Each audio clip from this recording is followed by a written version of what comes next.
Pues bueno, muy agradecido contigo por haber participado y haber, digamos que, permitido grabar este podcast. Nada, muchísimas gracias a ti por la invitación, el placer es mío y por supuesto que los jóvenes tenéis la voz en este programa y en otros muchos lugares, así que adelante. Pues bueno, Estar aquí. como primera pregunta, ¿cómo es tu nombre? ¿Cuántos años tienes? También si quieres opinar también. Y bueno, ya sabemos que, digamos, eres cura. ¿Por qué decidiste entrar al mundo de la iglesia? Bueno, pues soy Damián, nací en Granada hace muchos años y bueno, desde muy pequeño yo tuve siempre como una vocación muy clara. Bueno, siendo muy niño mi vocación primera fue la de veterinario, así que por eso me llevaba bien con tu perro cuando entré en casa. Pero un poquito más mayor, pues mi vocación fue artística, ¿no? Claro. O sea, pues eso, cantante, actor, poesía, ¿no? En mi casa había siempre mucho ámbito artístico. Mi abuela cantadora de flamenco en Andalucía. Claro. En casa pues teníamos un grupo de teatro con mi familia en el colegio de mis hermanas. Bueno, siempre muy rodeados de tema artístico. Hasta los 16 años. A los 16 años, pues, bueno, creo que es una época en la que los adolescentes se hacen muchas preguntas, ¿no? Comienza bachillerato, tienes que ir eligiendo el itinerario que quieres seguir. Claro. Y a los 16 años, pues, tuve una experiencia de oración. Fui a una parroquia un Viernes Santo, a un santuario, y allí, pues, bueno, eso, lo que se llama la llamada, ¿no? La llamada del Se dice la Señor. llamada, pues un momento de, bueno, pues de certeza de que Dios te acompaña, ¿no? Y a partir de ese momento estuve 2 años en discernimiento, pensando, charlando con gente, y a los 18 entré pues como religioso, como postulante, que se llama, todavía no religioso, ¿no? Y bueno, ese fue el proceso, no fue ninguna voz que me dijo, tienes que ser cura. Tienes que ser cura, ¿no? No es como una certeza interior que, aunque tengas todo lo que tengas, algo te iba a faltar, ¿no? Algo me iba a faltar en la vida. Y bueno, no me arrepiento de aquella decisión. O sea, si te sientes como que, digamos, completo siendo cura, es como que ya dices, como que tengo toda la felicidad que me pudo faltar o que no veía en ese momento. Sí, cuando uno opta por esta vocación, lo hace porque descubre que aunque tenga todo, ¿no? Algo le faltará. ¿No? Yo, aunque tuviese, no sé, todo lo que soñaba en el ámbito artístico o una familia, etcétera, algo me faltaría, ¿no? Que sería pues esa entrega, ¿no? Es decir, por eso soy sacerdote y otros no, pues porque simplemente aparece en el corazón la certeza de que eres llamado a una vocación, ¿no? Y si respondes que no te sientes como feliz, como pleno, ¿no? Pues, bueno, esa es la única razón. La primera como pregunta o segunda pregunta, y también para sacar un poco digamos, de esa duda a la gente, en tu opinión, las ideas de la iglesia que ha, digamos, inculcado de manera... Bueno, aquí vienen dos preguntas, de hecho. Digamos, de esa educación de la iglesia que ha estado siempre como que ligada a que la gente siempre tiene que estar como que en creencias con la iglesia, creer en algo, no ser, digamos, no creer en nada. ¿Cómo crees que ha sido ese cambio de la iglesia tradicional, en ese sentido que te digo, de tener que tener un pensamiento así súper recto, a la iglesia como que actual, que digamos hemos visto que ha ido teniendo diferentes cambios, algo más liberal? Más o menos, ¿cómo has visto ese cambio? Yo creo que hay algo que no cambia nunca, que es, primero, el Dios en el que creemos y, segundo, su mensaje, no el nuestro. Su mensaje, ¿no? O sea, el mensaje de Dios siempre es el mismo, su palabra siempre es la misma. Y no cambia. Es, digamos, como el fundamento, ¿no? Otra cuestión es como la iglesia va actualizándose, ¿no? Cómo se va remodelando. A mí me gusta decir que a la luz del Espíritu Santo, es decir, que dentro de la iglesia también hay un dinamismo, también hay una capacidad de renovación y es propio de la acción de Dios, que sabe hacer que la iglesia esté presente en cada tiempo y en cada cultura, ¿no? Eso no significa que el mensaje de fondo, es decir, la palabra de Dios y la figura de Dios a la que miramos, ¿no? O Jesucristo, cambie, ¿no? Eso no cambia nunca. O sea, el mensaje es el mismo, lo que cambia es la manera de comunicarlo y quizá, pues, bueno, algunas cuestiones más prácticas, jurídicas, que afectan a la organización humana de todo, pues eso, de todo gran instituto, como puede ser en este caso la iglesia, ¿no? o organización, pues claro que hay cuestiones humanas que van cambiando, ¿no? Pero lo que no cambia nunca, pues está ahí de fondo, ¿no? Y no ha cambiado desde que se fundó la Iglesia por Jesucristo. O sea, es como que ese, no sé si conoces el juego del teléfono roto, Ujú. que, ajá, es como que el típico, el primer mensaje que después al quinto, décimo mensaje llega cambiado totalmente. Algo Ujú. así más o menos. Claro, pues lo que pasa en la iglesia es que el mensaje siempre es el mismo, es decir, nunca se escacharra, nunca se Claro, rompe el teléfono, ¿no? Es decir, el mensaje siempre ha sido Dios es un Padre bueno, ok, Dios te ama, ¿no? claro, Y además, bueno, pues Dios también necesita de ti, ¿no? O sea, necesita de tu amor, te ha creado, necesita de tu amor, ¿no? Ese es el mensaje básico. Si le añadimos algo más básico también, pues sería lo añadido por Jesús, ¿no? El reino de Dios claro, ya está presente en este mundo y tú puedes colaborar para que pues se haga realidad, ¿no? ok, Bueno, pues también todo el tema de la vida eterna, ¿no? Eso sería como el mensaje claro. básico. Pero eso no ha cambiado nunca. Entonces ha seguido igual, ajá. Eso siempre ha seguido igual. El teléfono en el mensaje nunca se ha roto. Lo que se ha roto es la mediación, ¿no? Que Ujú, es humana, que es claro, nuestra, y los medios pues siempre fallan, siempre se rompen. El teléfono humano pues sí exacto. falla, el de Dios no falla nunca. Ese ha sido que el punto de no acuerdo. Eso es. La siguiente, la siguiente pregunta va un poco ligada a el Internet y la iglesia. ¿Qué tabúes existen, digamos, entre estos dos? O sea, digamos que como muchos mensajes, como acabamos de decir ahorita, se tuercen. Que, o sea, por ejemplo, digamos, la idea de dar un mensaje hoy y el día de mañana con todo, digamos, todo este toxicismo que existe en Internet, porque, digamos, Internet es un poco tóxico a veces. Ujú. Ese mensaje que saca la iglesia llega a Internet y de Internet se va a las diferentes personas y llega de una manera muy diferente. ¿Cómo ve eso la iglesia? O sea, ¿cómo dice como que hemos dado un mensaje pero hemos visto que se acaba de distorsionar un poco, que no es lo mismo y esto es por cómo se ha, digamos, difundido en Internet? Ujú. Sí, la Iglesia es muy consciente de que Internet es un nuevo continente. Ujú. Ya Benedicto XVI, el Papa anterior, pues ya hablaba de la evangelización Claro. digital, ¿no? Del mundo, o sea, de la Iglesia presente en el mundo digital. Y yo creo que es un acierto. O sea, la Iglesia no demoniza Internet. La Iglesia entiende que Internet es un nuevo espacio con infinitas posibilidades Ujú. muy bonitas, ¿no? Claro. Y que también, pues como todos los espacios, pues hay que cuidar. Eh, no es menos peligroso que un espacio físico. Cuando la iglesia se hace presente a través de Jesús, pues no sé, en espacios, no sé, se me ocurre la casa de Zaqueo, que es un momento en el que Jesús entra en la casa de uno que otros llaman pecador, ¿no? Ya, Por ejemplo, claro. pues es también un riesgo, ¿no? Jesús se arriesga, entra en ese espacio y propone su palabra, ¿no? Pues esa es la presencia de la iglesia, se arriesga a entrar en el mundo digital y propone su palabra, lo cual no significa que su palabra cambie, ¿no? Es la manera de entrar, ¿no? No, yo creo que no es ver el Internet como algo malo, algo que desvirtúa, sino que es una oportunidad bonita y que, eso sí, hay que saber aprovecharla, ¿no? Y bueno, pues hay que conocer las reglas de Internet Claro. para que tu mensaje llegue realmente, ¿no? Y no se desvirtúe por el camino. Claro, o sea, no se tuerce y diga como caja lo que vamos a decir, que llega otro mensaje Ujú. totalmente distinto. Eso es. ¿Qué diferencias o similitudes, o tú dirías como que esto no es, esto sí es, entre la espiritualidad y la religión? Yo creo que hay muchas diferencias. La espiritualidad reside en el ser humano, ¿no? Claro. Es algo que brota del ser humano en su relación con la trascendencia, ¿no? Y no es necesario nada concreto, nada objetivo. Ujú. Estamos hablando de una espiritualidad que se hace concreta solo en la persona, ¿no? Claro. Es decir, en una relación entre la persona y Dios, ¿no? La religión es todo lo concreto. La Ok. religión es la concreción en la historia, en el tiempo y en el espacio de esa relación, ¿no? Entonces, ¿cómo el ser humano se relaciona con Dios? Pues a través de cuestiones concretas, los ritos, los Ujú. templos, las oraciones, Sí, algo que se puede las ver. vestiduras, Claro. exacto, ¿no?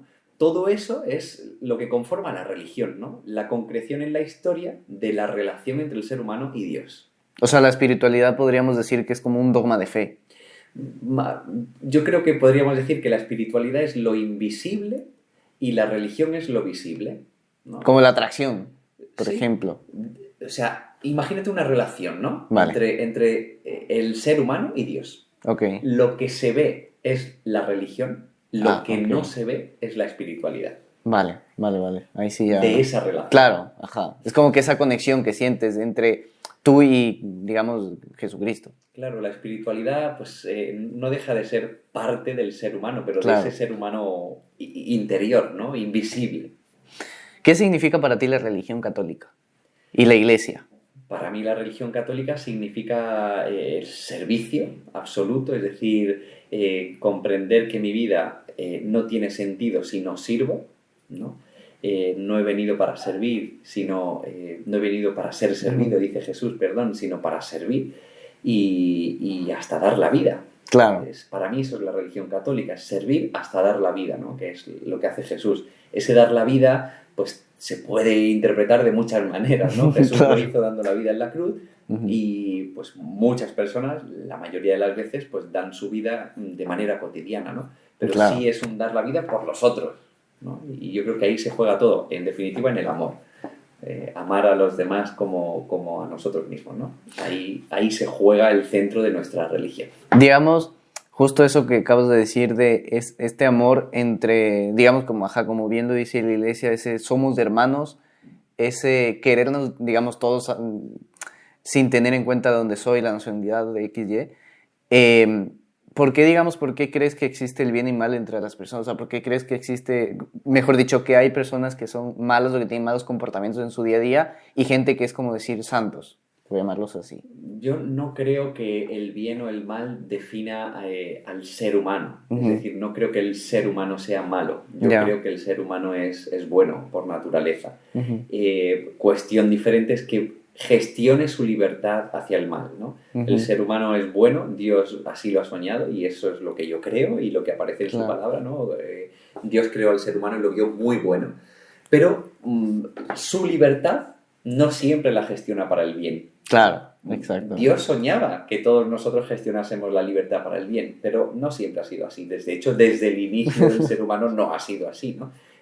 Podemos utilizar la imagen mítica del Génesis, ¿no? Pues de Adán y Eva, ¿no? Exacto. No siempre ha sido así, sino que desde el principio el ser humano parece que optando entre el bien y el mal a veces pues se ha equivocado, ¿no? Y eso significa que sus acciones han favorecido en muchas ocasiones pues, el ámbito del mal y no del bien. Pero no creo que el ser humano sea malo. ¿Y crees que, como bien dijiste lo de Adán y Eva, crees que eso fue por, digamos, ese comienzo del mal, por llamarlo así? ¿Crees que fue porque, digamos, los humanos tenemos esa curiosidad de saber qué es? O sea, pues como la típica que le dicen a un niño chiquito, oye, esto no se debe hacer, pero el niño chiquito lo hace porque dice, ¿pero qué va a pasar? ¿Qué hay ahí? ¿Crees que es por eso, por mera curiosidad o por qué creerías? Yo creo que la razón de todo mal, original y también la de este pasaje de la Biblia, Adán y Eva, es el ego, ¿no? O sea, al final el ego es el que nos hace ser envidiosos, claro. El ego es el que nos hace matar, el ego es el que nos hace robar, el ego es el que nos hace desear más poder, todo esto, ¿no? Entonces, bueno, pues creo que al final el ego es lo que ha matado al propio ser humano, ¿no? Creernos claro, algo que somos, creer algo que no somos. O sea, hay que... Sí, o sea, muchas veces, digamos, creemos que somos como que Dios y somos lo más grande, pero, digamos, tenemos que tranquilizar un poquito esa parte. Y somos maravillosos, seguro, pero somos limitados. Claro. No somos Dios. ¿Qué tabúes crees que existen entre la iglesia y las personas? ¿A qué me refiero a esto? Por ejemplo, como te dije, la iglesia, bueno, mejor dicho, las personas creemos que, como estuvimos hablando antes, que las personas creemos que en la iglesia tú entras en la iglesia, entras en el mundo como que de Jesucristo y ese momento ya pasas a regirte a ciertas normas y si te sales de ahí eres lo peor. ¿Qué opinas sobre eso, sobre estos tabúes que dice o sea, digamos, pensamos sin ser parte de la iglesia? No me gusta pensar la iglesia como una propuesta de normas, ¿no? O sea, yo creo que a la iglesia se debe acceder por atracción, claro, y no por proselitismo, no porque alguien haya, no sé, te haya dicho que tienes que hacer esto para salvarte, sí, ¿no? Claro. sino por atracción, porque atrae el mensaje de amor de Dios y porque quieres servir a ese mensaje de amor de Dios, ¿no? Entonces, bueno, si alguien presenta la religión como normas, pues evidentemente se va a encontrar con un Dios que juzga, ¿no? Porque al final es un Dios que está detrás de, pues de unas normas, ¿no? Claro. Y las gestiona, ¿no? Otra cosa muy diferente es que tú accedas a la fe por el amor y el propio amor te vaya marcando unos límites. O sea, el propio amor a la iglesia. No, el amor en general, o sea, es decir, si tú crees en el amor, sabes que el amor siempre tiene unos límites. Claro. ¿no? O sea, el propio amor también es exigente. Sí, exacto. Es decir, el propio amor nos exige. O sea, yo, por ejemplo, por amor a mi familia, pues no me da igual abandonarla. Sí. Si fuese un papá, ¿no? Claro. Pues no me da igual abandonarla por amor a mi familia. Claro, me Es importa. decir, me importa. El Ajá. amor me está exigiendo cuidar a mi familia, ¿no? Bueno, pues el amor tiene sus propios límites. Por eso a mí me gusta decir que no es que todo valga, que a veces a mí me dicen, bueno, es que tú eres un cura progre y es que para ti todo vale. Y tal. No, no se trata de eso, ¿no? Porque es que para mí es muy serio el amor, ¿no? El amor, que es lo que yo pongo al centro y creo que Jesús y la palabra de Dios y creo que la Iglesia también, Claro. el amor ya es exigente. Y todo lo demás vendrá por el amor. Pero lo primero es el amor. Lo primero es enamorarse de Dios. Y una vez que te has enamorado de Dios, vas a entender, bueno, pues una serie de exigencias. Pero si no se da lo primero, lo segundo... Claro, no va a pasar. No te lo plantees. Y además no es el mejor acceso. Claro. Como acabas de comentar, ¿cuál es tu opinión acerca de lo que acabas de decir de que la gente, como tú te presentas, digamos, de internet, porque, o sea, siendo sinceros, creo que, digamos, eres como que súper extrovertido y te presentas de una manera, yo soy así, no tengo que esconderme ni estas cosas. Y ¿cómo, digamos, piensas tú eso que acabas de decir, que eres un cura como que muy liberal, a lo que nosotros tenemos las personas definido como que un cura así súper recto? Bueno, yo lo primero que hago es huir de las etiquetas, ¿no? O sea, digo que la gente, algunos Claro. me ponen la etiqueta de cura liberal o cura progre y tal, ¿no? Pero yo huyo de esas etiquetas. En algunas cuestiones a lo mejor soy más tradicional, ¿no? Pues a lo mejor en el ámbito litúrgico, en las celebraciones, bueno, pues me gusta cuidarlo, no sé. A lo mejor alguien cree que soy hiper liberal en todo y resulta que no. Pues bueno, a mí me gusta decir que moderación, centro, ¿no? Claro. Porque creo que la palabra de Dios pues es eso, es la búsqueda de la perfección. Y creo que la perfección es el amor. Y el amor siempre es centro. Siempre, el centro, me refiero que es comunión, ¿no? Es donde todos los puntos se encuentran.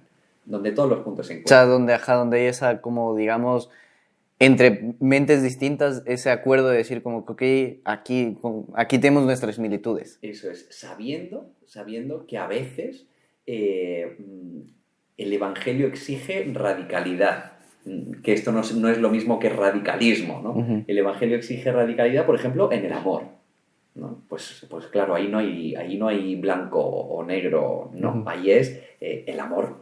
Sí, el amor en sí. Y si no estás cerca del amor, pues chico, plantéate. Claro. Dame un segundito, voy a ver que la cámara esté grabando. ¿Y quieres algo de tomar un vaso de agua? Nada, tranquilo. Vale. Uy, carajo. Vale, genial. Te iba a hacer una pregunta. ¿Quieres tocar el tema de, por ejemplo, las comunidades LGTBI o no? Como tú ¿Sí? quieras. Vale. Sí. Pues bueno, el siguiente tema es el celibato. Estuvimos hablando un poco antes del celibato. Me estuviste comentando un poco que, digamos, sí existe esa posibilidad de que entren curas casados a la iglesia, pero depende, digamos, de la religión. Digamos, como bien se sabe, la iglesia tiene como que sus raíces de religiones. La iglesia católica, si no me equivoco. Sí, se llaman ritos. O sea, dentro de la iglesia hay diferentes ritos. Claro. Está el rito latino, que es al que yo pertenezco, y está, por ejemplo, el rito oriental. Hay sacerdotes católicos orientales que están casados. Es decir, varones que tienen familia y que han accedido después al sacerdocio. Ok, entonces esa idea de que los digamos, en la iglesia los curas no pueden casarse o no pueden estar casados, es falso. En En el ciertos rito casos, latino. claro, en el rito latino, en ciertos O casos. sea, en el rito oriental es Es verdad. posible que se casen, ¿no? O sea, que estén casados y sean sacerdotes. Claro. En el rito latino existe una posibilidad intermedia que se llama el diaconado permanente. Es Ya. decir, es un varón que puede ser padre de familia, o puede estar casado, Claro. y accede a ese ministerio que es el del diaconado permanente. Y puede casar, puede bautizar, puede celebrar una celebración de la palabra, etc. Ahí dijimos que tenía que entrar ya estando casado, no se podía casar ya adentro. Eso es. Normalmente, esto viene de muy antiguo, Claro. es lo que se llama los viri probati en latín, que Ya. es como hombres probados, ¿no? Ok. Es decir, ya son padres de familia, ya están casados, se demuestra que pueden Sí. gestionar una familia y entonces acceden al ministerio. Y por ejemplo, estos sacerdotes, ¿qué funciones podrían cumplir en la iglesia y cuáles no podrían cumplir? Bueno, pues estos diáconos, por ejemplo, pueden casar, es decir, pueden claro. celebrar el matrimonio, pueden bautizar, Ujú. pueden celebrar, no sé, liturgias de la palabra, incluso dar la comunión, etc. Lo único que no pueden hacer es consagrar y celebrar el sacramento del perdón, es decir, las confesiones. Consagrar, para los que también no entiendan, es de Latinoamérica más bien, es bendecir las ostras. El momento en el que se consagra, Claro. se bendicen las Las formas. ¿Cuál es tu opinión sobre la iglesia, pero refiriéndose un poco a las comunidades de LGTBI+? Digamos, ¿crees que la iglesia es muy como, digamos, tiene que ser así todo el mundo? No pueden tener como que otra opinión, o cada uno puede tener su libre pensamiento siempre y cuando exista un respeto en la sociedad? Pues mira, la verdad es que dentro de la Iglesia Católica hay personas homosexuales, ¿no? O sea, Ok. dentro de la Iglesia Católica hay personas que son homosexuales y Claro. que sirven a la Iglesia, pues bien como catequistas, bien como profesores de religión o profesoras, o bien como sacerdotes religiosos, religiosas, Claro. etcétera, ¿no? Es decir, esto pues existe. Sí, sí. Entonces, creo que lo primero que debemos afirmar es que la Iglesia tiene un lugar para las personas homosexuales. Es decir, la Iglesia no es excluyente, a pesar de todo lo que se diga, ¿no? Sí, exacto. En la Iglesia hay un lugar para las personas homosexuales, ¿no? Además, podemos decir, Dios ama a todos sus hijos y también a las personas Claro. homosexuales, ¿no? Y a la Iglesia lo que no le gusta, pues eso son las etiquetas. A la Iglesia lo que no le gusta es que se separe por etiquetas al ser humano, sino que nos comprendamos todos como hijos amados de Dios y cada uno desde nuestra vocación respondamos al proyecto de Dios sobre nosotros. O sea, como que el amor es amor, no importa quién seas, qué orientación sexual seas, que digamos, o qué género te sientas. El ser no puede ser materia de pecado, Claro. ¿no? Y lo que afirmamos con la condición sexual, pues es que es diversa. El Papa Francisco hace muy poquito pedía a las familias con hijos y decía esta expresión con orientación sexual diversa, pues pedía acogida y acompañamiento, ¿no? Es decir, que no los abandonen como en algunos lugares, en algunas culturas todavía, ¿no? Claro, que los dejan de lado. Que los dejan de lado, ¿no? Que esto es gravísimo, ¿no? Entonces, bueno, pues no deja de ser bonito que se reconozca por parte del Papa la diversidad en el ámbito de la sexualidad y que al mismo tiempo, pues esto no tenga nada de contradicción con afirmar que todos somos hijos amados de Dios. ¿Qué opinas sobre, bueno, digamos, está bastante visto más en Latinoamérica y aquí también en Europa un poco, que la iglesia tenga mucho que ver con la educación? Bueno, en Latinoamérica es algo que hace muchos años, digamos, se ha venido quitando, pero ¿qué opinas tú sobre que la iglesia tenga mucho que ver sobre la educación? Tanto en colegios, como en el kinder, en los niños chiquitos, colegios, bachilleratos, universidades. ¿Qué opinas que la iglesia esté ahí metida? ¿O crees que no está?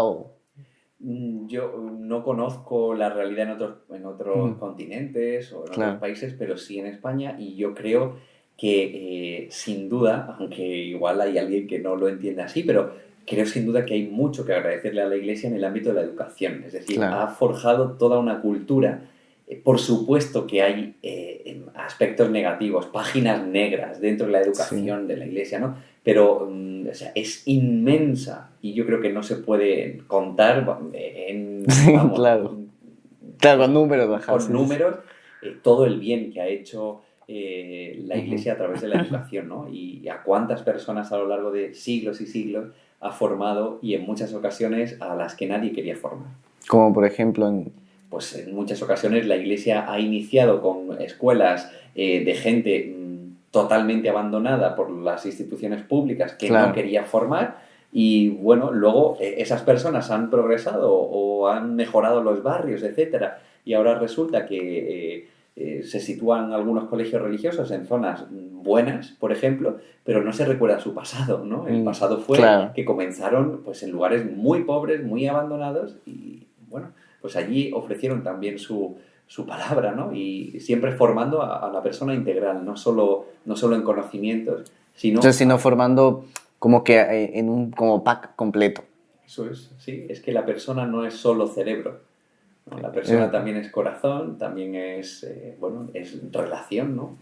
Y todo eso hay que formarlo. ¿Y si crees que es difícil, o sea, digamos, formar una persona o crees que es un camino como que súper fácil? O si dirías como que tiene sus momentos Yo fuertes. creo que es muy complicado y yo creo que la educación tiene un reto precioso Ujú. y en España un reto urgente, ¿no? Que es el de sentarse, yo creo que a nivel de Estado, es decir, la educación pública Claro. y pensar cómo está educando a las personas, ¿no? Ujú. Esto no tiene nada que ver con la religión ni nada que ver con la Iglesia. La Iglesia apoyará, ayudará, etcétera, desde sus centros educativos, pero sobre Claro. todo tiene que ser una opción de Estado, ¿no? Ujú. Cómo quiere formar a su gente y qué ofrece. Yo creo que últimamente no estamos muy bien en el ámbito de la educación. Digo últimamente y me refiero, vamos, desde que yo era estudiante. O sea, Claro. hay cuestiones... O sea, cuando tú eres yo, estudiante sí recibes la materia de religión. Sí, y ahora también Claro, existe sí, la sí, sí. religión todavía en los colegios y tal, ¿no? Exacto. Pero más allá de la religión, o sea, yo hablo de la educación en general, ¿no? Claro. Creo que no, en España no hemos dado con la tecla y creo que el gran reto es el consenso. O sea, no puede ser que llegue un partido político de una línea y traiga una ley y llegue el partido político de la línea contraria Claro, venga totalmente otra cosa. y traiga otra ley, ¿no? Bueno, pues ahí habría que buscar un consenso entre ambas partes.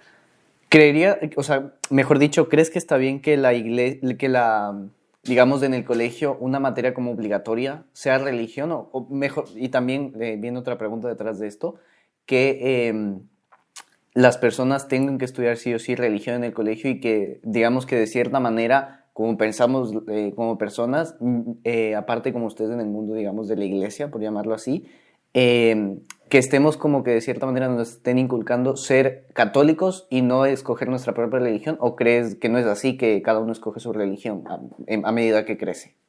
Yo creo que la escuela privada Ujú. debe elegir su manera de formar, ¿no? Siempre dentro de unos límites los que marque el Estado. Claro. Creo que la escuela concertada debe tener también esa libertad dentro de los límites que marque el Estado y creo que la escuela pública debe acoger pues, con cierto, yo creo que agradecimiento y cariño, el ámbito religioso. Es decir, cuando una persona, incluso aunque vaya a una escuela pública, Claro. se está formando, tiene que descubrir que la religión es algo inherente al ser humano, que lo ha acompañado desde el inicio del ser humano, ¿no? Claro. Y debe conocerlo, y creo que la religión no hace mal a nadie, ¿no? Si se presenta bien, y luego ya podríamos entrar en la manera de enseñar religión, pues Claro. que ahí sí que quizá hay mucho que mejorar, ¿no? Pero creo que el hecho religioso, el ámbito espiritual religioso, yo creo que es absolutamente necesario Claro, en todo el mundo. Sí, y por supuesto que en el ámbito de la educación también. La siguiente pregunta, que es algo que, digamos, yo he estado hablando con varias personas, ¿crees tú que es bueno que, digamos, nosotros como niños, cuando estamos creciendo, cuando estamos en el colegio, nos inculquen la religión, ya sea cualquier religión que queramos escoger nosotros, pero que nos inculquen tan de pequeños, o creerías que debería haber una edad en la que las personas deberíamos optar por tener la materia de religión. O sea, por decirte, yo creo que hasta los 5 años un niño no está totalmente formado, o una niña, para escoger esta materia o escoger de qué religión es, sino que debería tener un poco más de edad y tener un poco más de formación, como digamos madurez. Ujú. Yo creo que, o sea, es un poco lo que te he dicho antes, ¿no? El hecho religioso creo que no hace daño a nadie. O Claro, sea, descubrir que el ser humano es un ser espiritual, que el ser humano no es solo cabeza, cerebro, sino que, pues que se mueve también por un ámbito interior, invisible, como se quiera llamar, y que desde siempre se ha relacionado con Dios, con la claro. trascendencia, creo que no hay por qué esconderlo, ¿no? Otra cuestión es el concepto que tú utilizas de inculcar. Yo creo que cuando la religión se convierte en un inculcar al otro algo que tienes que Claro. seguir, que tienes que creer, pues creo que no es positivo, ¿no? Y no creo que sea lo mejor. Pero cuando la religión se presenta como una parte necesaria y real, objetiva del ser humano desde el inicio de su existencia, Es como se ve de otra manera. pues yo creo que es necesaria dentro de la educación. ¿Cómo podrías definir tu día a día de ser cura? Y aquí también vamos a meter también un poco la pregunta de ese cambio tuyo de ser como bien sabemos, estás metido mucho en el mundo de internet, en el mundo de TikTok, Instagram, YouTube también, por la parte tuya de cantar. ¿Cómo podrías definir que ha sido ese cambio tuyo de ser como un cura más de la iglesia a ser un cura que es reconocido en la calle, que la gente te ve por redes sociales y todo? Bueno, pues es que desde pequeño he estado siempre muy metido en el tema artístico, como te he dicho antes, entonces no me planteo cuál es la contradicción en el Claro. sentido de que alguien me pueda reconocer por la calle, ¿no? O sea, no sé, como que siempre he estado encima de un escenario y siempre, pues bueno, he reconocido el aplauso de la gente, etcétera, ¿no? Ya te he dicho antes con mi abuela que cantaba Claro. flamenco, etcétera, ¿no?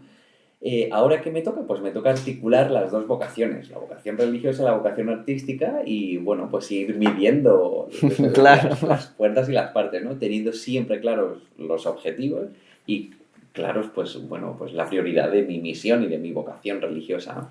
Antes estábamos hablando del ego y también viene, digamos, me viene a cuenta una pregunta de este hecho de que tú eres famoso en internet, ese ego que dijimos antes que debemos muchas veces controlarlo, ¿crees que sí te ha afectado el ego? O sea, como decir, yo antes era cura normal, ahora soy un cura como famoso, soy más, soy menos, sigo siendo la misma persona, solo que con, digamos, este plus de mi vida. La tentación del ego siempre está presente y está presente en cualquier persona y el que diga que no, pues mira, pues ya es un santo, pero yo no soy santo, ¿no? Es decir, en la tentación del ego, pues sí, pues está, ¿no? Yo creo Claro. que en cualquier ámbito y en los curas también, ¿no? Entonces, bueno, pues mi tarea ¿cuál es? Es ir puliendo el ego, ¿no? Es decir, Claro. ¿por qué hago las cosas?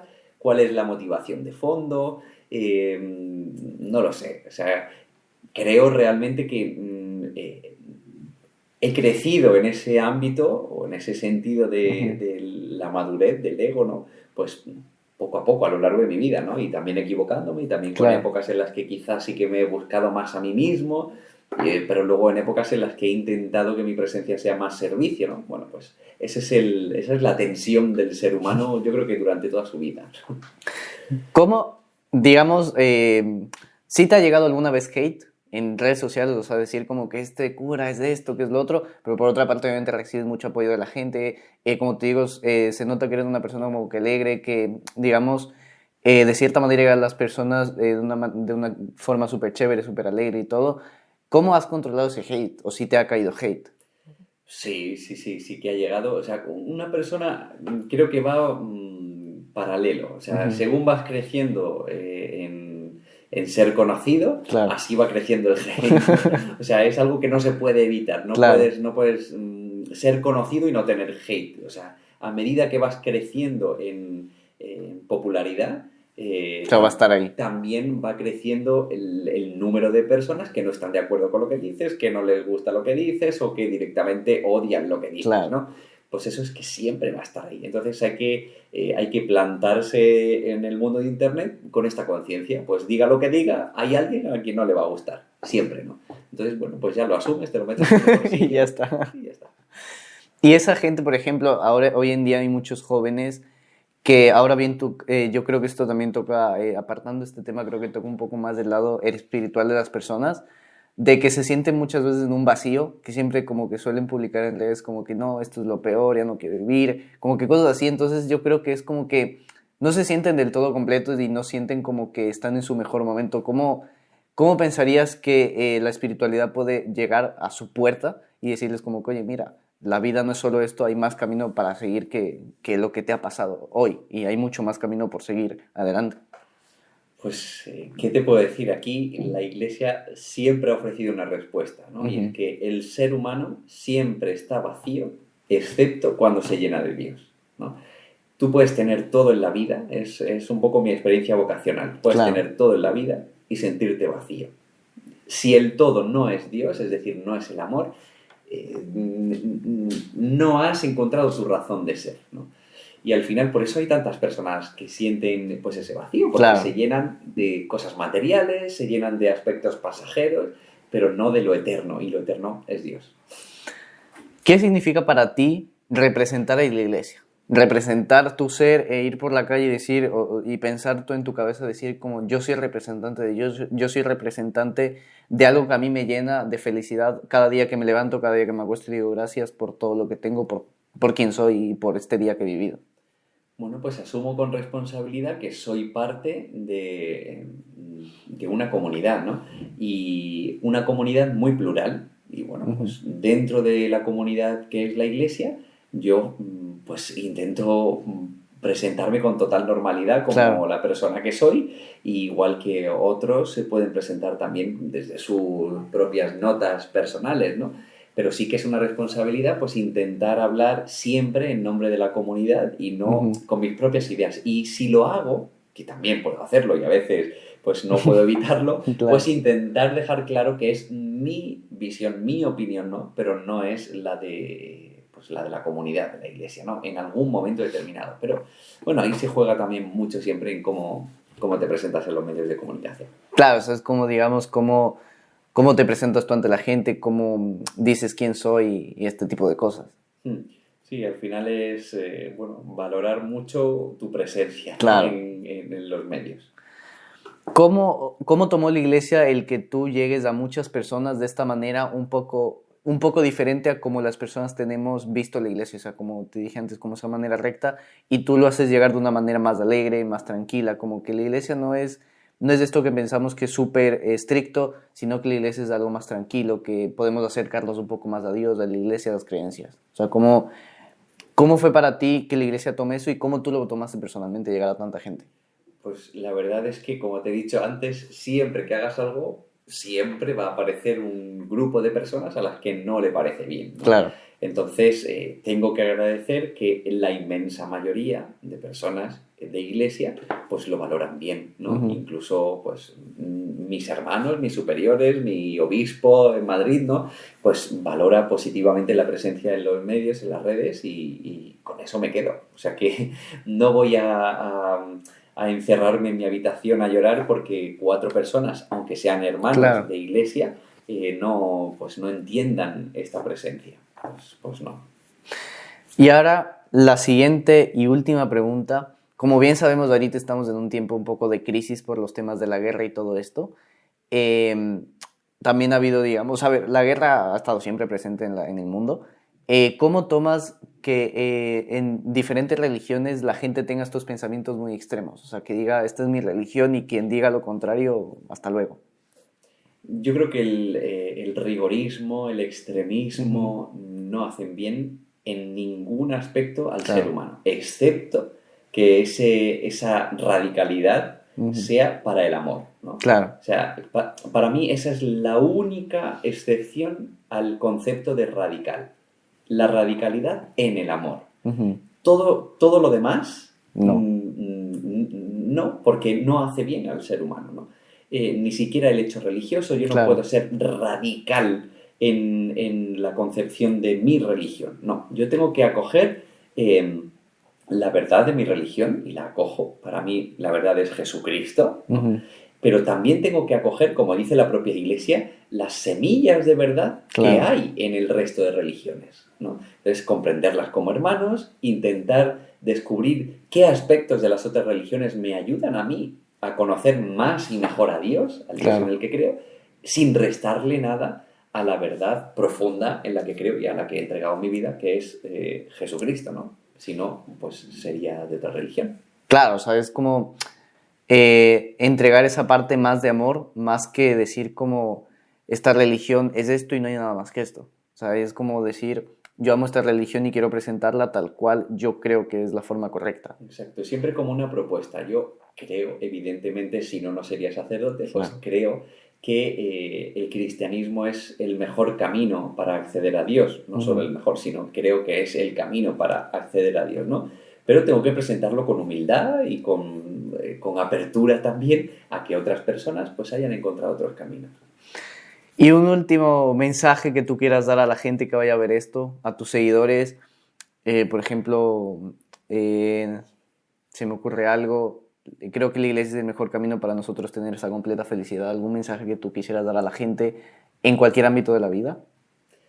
Pues ya me has hecho el trabajo, o sea que... no, yo diría que creo que el amor, Ujú. que es Dios en cristiano, que es Dios, es la palabra de Dios, ¿no? O sea que el amor es el que mueve el mundo, es la fuerza que mueve el mundo. Y cuanto más amemos, más cerca de Dios estamos, ¿no? Y creo que al final es la clave de la felicidad. Claro. Es dejar que nuestra vida se llene de amor, es decir, de Dios, para ser felices. Pues bueno, muchísimas gracias por haber aceptado la entrevista. La verdad, ¿cómo la has pasado? ¿Te ha gustado? ¿Qué tal Mucho, todo? muchísimas gracias a ti. No, la verdad la he pasado genial. Como te comenté antes, nunca pensé que me ibas a responder, como te comenté, nunca pensé que me ibas a responder, pero la verdad me sorprendió mucho y fue como que algo bastante grato porque también tenía muchas preguntas que hacer, muchas preguntas, digamos, dudas que despejar y ha sido súper chévere, la he pasado súper genial, me la he pasado increíble, así que muchas gracias por venir.